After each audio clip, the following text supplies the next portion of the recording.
Welcome back to Store University Lesson 7. What is the best way to finance corporate real estate? I'm Chris Volk, CEO of Store Capital. In the first part of this lesson, I introduced to you how to think about your financing options for your corporate real estate. For many businesses, real estate is one of the largest investments required, which elevates the importance of the financing decision. Now we will proceed to evaluate your financing options using the V formula as a framework for making your financing decision. When looking to the financial impacts of one type of finance over another, I tend to set up a simple financial model in Excel. So as we start to think about the merits of leasing versus owning real estate, let's set up some hypothetical variables, trying to use as few as possible.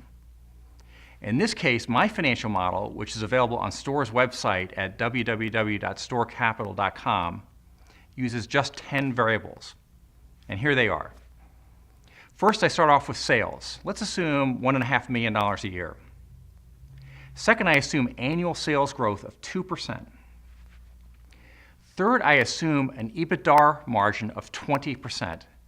Remember that EBITDA is earnings before interest, taxes, depreciation, amortization, and rents. Basically, it's your operating profit margin. Now I turn to leasing for the fourth variable, and I assume that the lease rate is 8.5% of the cost of the real estate.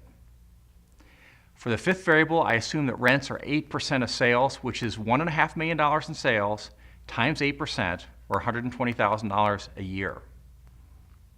For the sixth variable, I assume that the annual rent increases are 1.5%. Now I turn to real estate ownership for the seventh variable, and I assume that the loan I can get on the real estate is equal to about 70% of its cost. For the eighth variable, I turn to the interest rate on that loan, and let's assume a fixed rate of 6%, which is 2.5% below the lease rate. For the ninth variable, I need the loan amortization, and so for this exercise, let's assume a 20-year fully amortizing loan.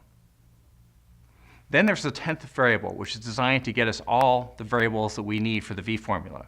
If you remember, one of the key variables is the investment in your company at cost.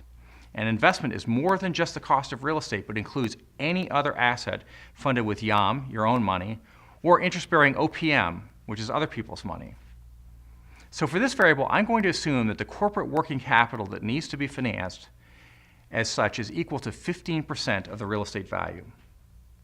Now note, I've not bothered in this illustration to consider in our corporate finance example any equipment that you might also want to finance.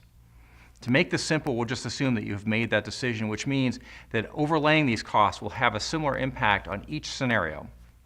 And by the way, I could have made that comment also about the 10th variable, meaning that I could have done this evaluation with just 9 variables. But I elected to include the working capital variable anyway, just to drive home the point that hard asset costs are not the only things that YAM and interest-bearing OPM have to finance. So with our 10 variables, I can compute the comparable V formulas for both leasing and for owning. And here, the real estate value will just come out to over $1.4 million, which is taking the $1.5 million in revenues, multiplying that by 8% to get $120,000 in rents, and then dividing the $120,000 by a lease rate of 8.5%. The total investment will end up being 15% higher than the real estate costs, or just under $1.625 million. Based on the inputs, the pre-tax equity rate of return is 85% annually in the first year, presuming that the property is leased. Now, let's say you elected to own the property.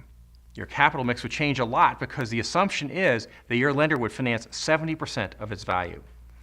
Therefore, unlike leasing, which gives a mix of OPM to YAM of about 87% to 13%, the mix changes to about 61% to 39%. True, the loan is much less costly than the lease, bearing an interest rate of just 6%. But that does little to make up for the capital mix difference. Your pre-tax equity rate of return is under half of what you would have made if you'd elected to lease the property.